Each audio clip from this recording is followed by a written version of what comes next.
For equity investors, being globally diversified is critical.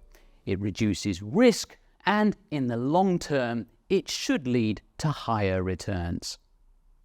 There's one market in particular that every investor should have some exposure to, and that's the United States. Here's Ben Carlson, a blogger, author, and wealth manager. If you look at the global market cap, the U.S. makes up roughly 60% of global stock markets, and that's increased a lot. And so if you want to have a well-diversified portfolio, not have some sort of home country bias, I think owning U.S. stocks makes sense. And I think diversifying internationally is the same reason that U.S. investors should diversify internationally.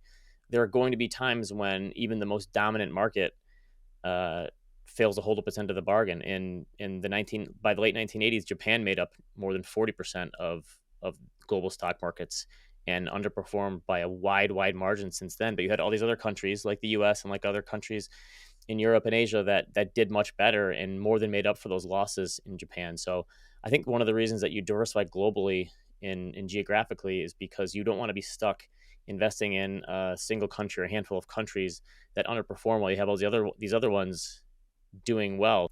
Something that puts many people off investing in the US is that the S&P 500 index is dominated by large technology firms, especially the so-called Magnificent Seven.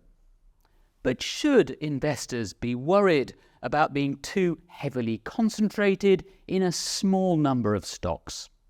If you look at the history of the U.S. stock market, the big winners like that, the biggest companies tend to have outsized impact on the index itself. And that's actually one of the benefits of indexing is it's a small handful of stocks that make up the majority of the long-term game. So Henrik Bessenbinder did this study a few years ago where he looked at where have all the gains come from over the past 100 years or so. And the majority of the gains came from like 4% of the companies, right? It was a tiny amount. At first blush, you would say, well, that's fine. I'll just avoid the losers and try to pick the winners, which is obviously would be great if anyone could do that with consistency. The problem is picking those winners ahead of time is very difficult. And the great thing about index funds is that those winners tend to rise up and they more than offset the losers. As Ben Carlson says, even the United States falls out of favor with investors from time to time, particularly during recessions. But accurately timing the start and end of a recession is very challenging. You have to build these downturns into your financial and investment plan. Of course, you can't hope that they'll never happen. You know they're going to happen at some point. A recession in the U.S. for the past 100 years has happened once every 5 or 6 years. So it's going to happen.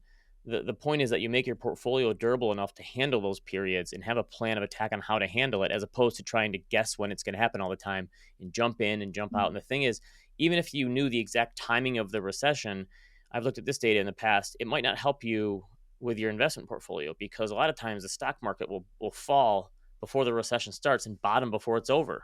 In short, a globally diversified equity portfolio will inevitably include a sizable US component.